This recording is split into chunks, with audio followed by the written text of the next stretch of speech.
जय गुरु जी कृपा सत्संग में आपका बहुत बहुत स्वागत है संगत जी। मैं हूँ अनीता और आपके लिए लेकर आए हैं जी हम शिव पुराण का पाठ, जो कि पिछले 3-4 महीनों से चल रहा है हमारा। बहुत थोड़ा थोड़ा गुरु जी हमसे पढ़वाते हैं और हम भी चाहते हैं कि आपको जितना भी मैं पढ़ूँ अध्याय वो आप सारा कंप्लीट करें। अगर ज़्यादा पढ़ेंगे तो आपसे पढ़ा नहीं जाएगा। और एक बात और है, इसको रहस्यपूर्ण शिव पुराण होता है जिसमें काफ़ी सारे रहस्य छुपे छुपे होते हैं। हम जब इसको पढ़ते हैं, मैंने इसको 2 बार पढ़ा, अब दूसरी बार आधा से ज़्यादा थोड़ा सा हो गया, तब कहीं जाके ये थोड़ा सा समझ आ रहा है कि जो देवों के देव महादेव शिव जी हैं वो ही संपूर्ण है, वो ही सभी देवताओं के सर्वेश्वर हैं और हमारे परमात्मा हैं। उनके ही रूप हैं। जितने हम अगर राम जी की भक्ति करें, श्री कृष्ण जी की करें, विष्णु जी की करें, उनकी भी करें, जो भी नाम है, माता पार्वती की करें, सती की करें, किसी की भी करें, सभी उनके ही रूप होते हैं और उनके साथ ही जुड़े हुए हैं। तो एक महादेव देवों के देव की हमें आराधना करनी बहुत ज़रूरी है अगर हमें मनुष्य जन्म मिला है। तो आइए स्टार्ट करते हैं आज का। हम पहुंच गए हैं जी रुद्र संहिता के कुमारखंड युद्धखंड में, और बहुत ही अच्छे, इसमें काफ़ी अच्छे अच्छे प्रसंग हैं। और कई बार मन इतना लगता है कि मुझे लगता है कि नेक्स्ट अध्याय भी साथ में ही पढ़ लें, पर वो मुझे लगता है कि आप सब सुन नहीं पाएंगे इतना लंबा। तो कोशिश किया कीजिए कि आप सारा चला के भी रख सकते हैं इसे, ताकि आपको आपके कानों में पड़ता रहे और आपके साथ साथ घर के लोगों के कानों में भी पड़े, तो बहुत ही अच्छी बात होगी। इसका एक एक जो वर्ड है वो बहुत ही इम्पोर्टेंट है हमारे लिए, या यूँ कहिए कि हमारा कल्याण करता है। जिसको गुरुजी ने खुद रिकमेंड किया हो तो उसकी तो बात ही क्या है। तो आइए, और उम्मीद करती हूँ कि आप अपनी सेवा जारी रखते होंगे संगत जी, इसको शेयर करने की। जो संगत हमारी नहीं सुनती या जिनको नहीं पता कि हम शिव पुराण का पाठ पढ़ रहे हैं, उन तक ये जरूर पहुँचाइए। और ये सबसे बड़ा कल्याण है और गुरु जी की आज्ञा का पालन करने में ये सबसे अच्छा कार्य है जो हम उनके लिए कर सकते हैं, अपना प्यार शो करने के लिए। जब मैंने शिव पुराण का पाठ शुरू किया संगत जी, तो मेरा जो मेन मकसद था यही था कि मैं गुरुजी ने मेरे बहुत से एलिमेंट्स दूर किए हैं। मैंने जैसे बताया आपको कि मेरा घुटना गुरुजी ने ठीक किया, नी प्रॉब्लम मेरी जो कि सर्जरी तक पहुंच गई थी वो गुरुजी ने बिल्कुल ठीक की और मुझे किसी डॉक्टर के पास जाने की ज़रूरत नहीं पड़ी। गुरुजी ने मेरी डायबिटीज़ जो बिल्कुल शुरू होने वाली थी और काफ़ी देर से मेरी ज़्यादा आ रही थी, पर मैंने मेडिसिन नहीं शुरू की, गुरुजी ने मुझे मिठाइयाँ खिला खिला कर मेरा कल्याण कर दिया गुरुजी संगत जी। और उसके बाद मेरी डायबिटीज़ बिल्कुल एज पे आती है या कम आती है। तो जय गुरु जी, शत शत नमन गुरु जी के चरणों में और अनंतम अनंतम शुक्राना। और संगत जी आप अपनी सेवा जारी रखें। एक बार मैं अपना सबसे जो मुझे बहुत अच्छा लगता है 2 लाइनें बोलूँगी, आप आस पे ना जाइएगा संगत जी, मैं पहले ही कहती हूँ, अपने भाव पे जाइएगा मेरे, और लय पे बिल्कुल ना जाइएगा। तेरी सेवा गुरु जी, तेरी सेवा, तेरी सेवा गुरु जी, तेरी सेवा, सेवानु लगदा मेवा के कर देने पागा वाले, के कर देने कर्मा वाले, के कर देने पागा वाले, के कर देने कर्मा वाले। तो आइए संगत जी, गुरु जी से आज्ञा ले ले अपने प्यारे गुरु जी से शिव पुराण का पाठ शुरू करने की। ओम नमः शिवाय, शिव जी सदा सहाय। ओम नमः शिवाय, गुरु जी सदा सहाय। बड़े प्रेम से, बड़े भाव से बोलिए संगत जी, और फिर देखिए इसके चमत्कार। तो स्टार्ट करते हैं। आज गुरु जी हमसे क्या पढ़वाते हैं, आइए देखते हैं। उमा द्वारा शंभु के नेत्र मूंद लिए जाने पर अंधकार में शंभु के पसीने से अंधकासुर की उत्पत्ति, हिरण्याक्ष की पुत्रार्थ तपस्या और शिव का उसे पुत्र रूप में अंधक को देना। हिरण्याक्ष का त्रिलोकी को जीतकर पृथ्वी को रसातल में ले जाना और वराह रूपधारी विष्णु द्वारा उसका वध। बहुत सारे इसमें प्रसंग हैं और छोटे छोटे हैं।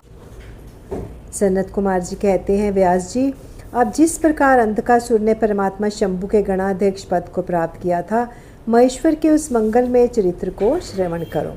मुनीश्वर अंधकासुर ने पहले शिवजी के साथ बड़ा घोर संग्राम किया था, परंतु पीछे बारंबार सात्विक भाव के उद्रेक से उसने शंभु को प्रसन्न कर लिया, क्योंकि नाना प्रकार की लीलाएं करने वाले शंभु शरणागत रक्षक तथा परम भक्त वत्सल हैं। उनका महात्म्य परम अद्भुत है। ओम नमः शिवाय। व्यास जी कहते हैं, व्यास जी ने पूछा, ऐश्वर्यशाली मुनिवर, वह अंधक कौन था और भूतल पर किस वीर्यवान के कुल में उत्पन्न हुआ था? देवों दैत्यों में प्रधान तथा महामनस्वी उस बलवान अंधक का स्वरूप कैसा था और वह किसका पुत्र था?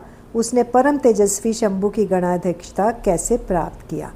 यदि अंधक गणेश्वर हो गया तब तो वह परम धन्यवाद का पात्र है। सनत कुमार जी ने कहा, मुने, पूर्व काल की बात है, एक समय भक्तों पर कृपा करने वाले तथा देवताओं के चक्रवर्ती सम्राट भगवान शंकर को विहार करने की इच्छा हुई। ओम नमः शिवाय। तब वे पार्वती और गणों को साथ लेकर अपने निवास भूत कैलाश पर्वत पे चलकर काशीपुरी में आए और वहाँ उन्होंने उस पुरी को अपनी राजधानी बनाया और भैरव नामक वीर को उसका रक्षक नियुक्त किया। फिर पार्वती जी के साथ रहते हुए वे भक्तजनों को सुख देने वाली अनेक प्रकार की लीलाएं करने लगे। एक समय वे उसके वरदान के प्रभाववश अनेकों वीरांगना गणेश और शिवा के साथ मंदराचल गए और वहाँ भी तरह तरह की क्रीड़ाएं करने लगे। एक दिन जब प्रचंड पराक्रमी कदर्पी शिव मंदराचल की पूर्व दिशा में बैठे थे, उसी समय गिरजा ने नम्र कीड़ावंश उनके नेत्र बंद कर दिए। इस प्रकार जब पार्वती ने मूंगे, स्वर्ण और कमल की प्रभा वाले अपने कर कमलों से हर के नेत्र बंद कर दिए, तब उनके नेत्रों के मूंझ जाने के कारण वहाँ क्षण भर में ही घोर अंधकार फैल गया। पार्वती के हाथों का महेश्वर के शरीर को स्पर्श होने के कारण शंभु के ललाट में स्थित अग्नि से संतप्त होकर मद जल प्रकट हो गया और उस जल की बहुत सी बूंदें टपक पड़ी। तदंतर उन बूंदों ने एक गर्भ का रूप धारण कर लिया। उससे एक ऐसा जीव प्रकट हुआ जिसका मुख विकराल था। वह अत्यंत भयंकर, क्रोधी, कृतघ्न, अंधा, कुरूप, जटाधारी, काले रंग का, मनुष्य से भिन्न, बेडोल और सुंदर बालों वाला था। उसके कंठ से घोर घर घर शब्द निकल रहा था। वह कभी गाता, कभी हंसता और कभी रोने लगता तथा जबड़ों को चाटते हुए नाच रहा था। उस अद्भुत दृश्य वाले जीव के प्रकट होने पर शिव जी मुस्कुराकर पार्वती जी से बोले। महेश्वर ने कहा, प्रिय, मेरे नेत्रों की मूंद तुमने ही तो यह कार्य किया है, फिर तुम इससे भय क्यों कर रही हो? शंकर जी के उस वचन को सुनकर गौरी हंस पड़ी और उसके नेत्रों पर से उन्होंने अपने हाथ हटा लिए। फिर तो वहाँ प्रकाश छा गया, परंतु उस प्राणी का रूप भयंकर ही बना रहा और अंधकार से उत्पन्न होने के कारण उसके नेत्र भी अंधे थे। गौरी ने कहा, भगवान, मुझे सच सच बताइए कि हम लोगों के सामने प्रकट हुआ यह बेडोल प्राणी कौन है? वह तो अत्यंत भयंकर है। किस निमित्त को लेकर किसने इसकी सृष्टि की है और वह किसका पुत्र है? सनत कुमार जी कहते हैं, महर्षि, जब लीला रचने वाली तथा तीनों लोकों की जननी गौरी ने सृष्टिकर्ता की उस अंधी सृष्टि के विषय में यो प्रश्न किया, तब लीला विहारी भगवान शंकर अपनी प्रिया के उस वचन को कुछ सुनकर कुछ मुस्कुराए और इस प्रकार बोले, अद्भुत चरित्र रचने वाली अंबिके, सुनो। जब तुमने मेरे नेत्र मूंद लिए, उसी समय यह अद्भुत प्रचंड पराक्रमी प्राणी मेरे पसीने से प्रकट हुआ। इसका नाम अंधक है। तुम ही इसको उत्पन्न करने वाली हो, अतः सखियों सहित तुम्हें करुणापूर्वक अपने गणों की यथा योग्य रक्षा करते रहना चाहिए। आर्य, इस प्रकार बुद्धिपूर्वक विचार करके ही तुम्हें यह सब कार्य करना चाहिए। सनत कुमार जी ने कहा, मुने, अपने स्वामी के ऐसे वचन सुनकर गौरी का हृदय करुणार्थ हो गया। वे अपने सखियों सहित अंधक की अपने पुत्र की भांति नाना प्रकार के उपायों द्वारा रक्षा करने लगी। तदंतर शिशिर ऋतु आने पर दैत्य हिरण्याक्ष पुत्र की कामना से उसी वन में आया, क्योंकि उसकी पत्नी ने उसके ज्येष्ठ बंधु की संतान परंपरा को देखकर उसे संतानार्थ तपश्चर्या के लिए प्रेरित किया था। वहाँ वह कश्यप नंदन हिरण्याक्ष उसका वन का आश्रय ले पुत्र प्राप्ति के लिए घोर तप करने लगा। उसके मन में महेश्वर के दर्शन की इच्छा थी, अतः वह क्रोध आदि दोषों को अपने काबू में करके ठूठ की भांति निश्चल और समाधिस्थ हो गया।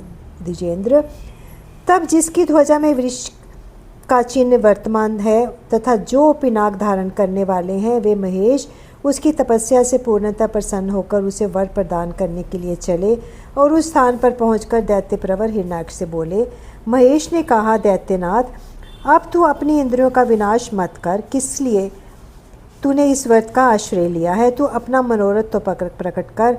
मैं वरदाता शंकर हूँ, अतः तेरी जो अभिलाषा होगी वह सब मैं तुझे प्रदान करूँगा। सनत कुमार जी कहते हैं, महर्षि, महेश्वर के उस सरस वचन को सुनकर दैत्यराज हिरण्याक्ष परम प्रसन्न हुआ। उसने गिरीश के चरणों में नमस्कार करके अनेक प्रकार से उसकी स्तुति की। फिर वह अंजलि बांधे सिर झुकाकर कहने लगा। हिरण्याक्ष ने कहा, चंद्रभाल मेरे, ओम नमः शिवाय, मेरे उत्तम पराक्रम संपन्न तथा दैत्य कुल के अनुरूप कोई पुत्र नहीं है, इसलिए मैंने इस व्रत का अनुसंधान किया है।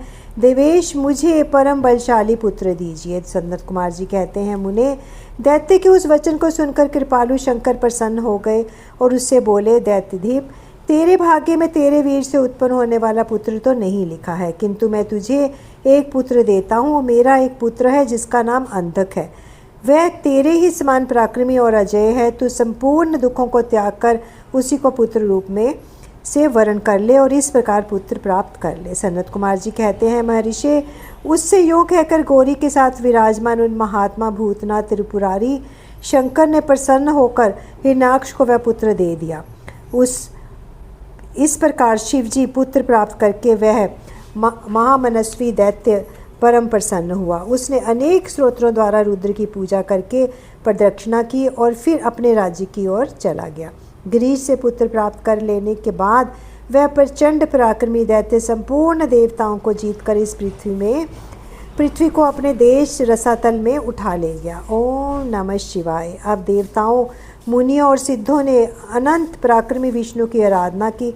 फिर तो भगवान विष्णु सर्वात्मक यज्ञ में विकराल वाराह शरीर धारण कर थूथनों के अनेकों प्रकारों से पृथ्वी को विदीर्ण करके पाताल लोक में जा घुसे। वहाँ उन्होंने कभी ना टूटने वाले अपनी अगली दाढ़ों से तथा थूथन से सैकड़ों दैत्यों का कचूमर निकालकर अपने वृक्ष से दृश्य कठोर पाद प्रहारों से निशाचरों की सेना को मत डाला।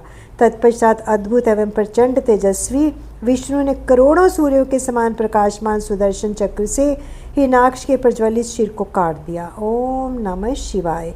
और दुष्ट दैत्यों को जलाकर भस्म कर दिया। यह देखकर देवराज इंद्र को बड़ी प्रसन्नता हुई। उन्होंने उस असुर राज्य पर अंधक को अभिषिक्त कर दिया। फिर महात्मा इंद्र विष्णु को अपनी दाढ़ों वाला पाताल लोक से पृथ्वी को लाते हुए देखकर परम प्रसन्न हुए और अपने स्थान आकर पूर्ववत स्वर्ग और भूतल की रक्षा करने लगे। इधर वाराह रूप धारण करके उत्तम कार्य करने वाले उग्र रूपधारी श्री हरि प्रसन्न चित्त हुए। समस्त देवों, मुनियों और पद्य योनि ब्रह्म द्वारा प्रशंसित हो अपने लोक को चले गए। इस प्रकार वराह रूपधारी विष्णु द्वारा असुरराज हिरण्याक्ष के मारे जाने पर समस्त देव, मुनि तथा अन्य सभी जीव सुखी हो गए। अध्याय 42 की समाप्ति। संगत जी, हमने अध्याय 42 फिनिश कर लिया।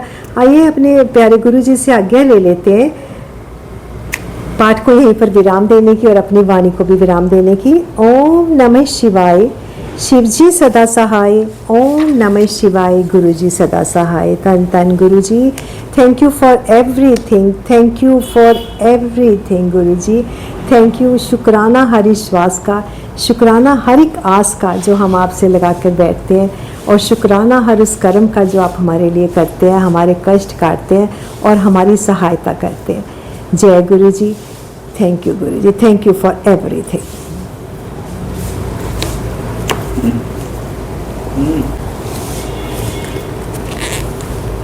कपूर गौरम करुणावतारम संसार सारम भुजगेन्द्रहारम सदा वसंतम हृदयारविंदे भवम भवानी सहितं नमामि, भवम भवानी सहितं नमामि। जय गुरु।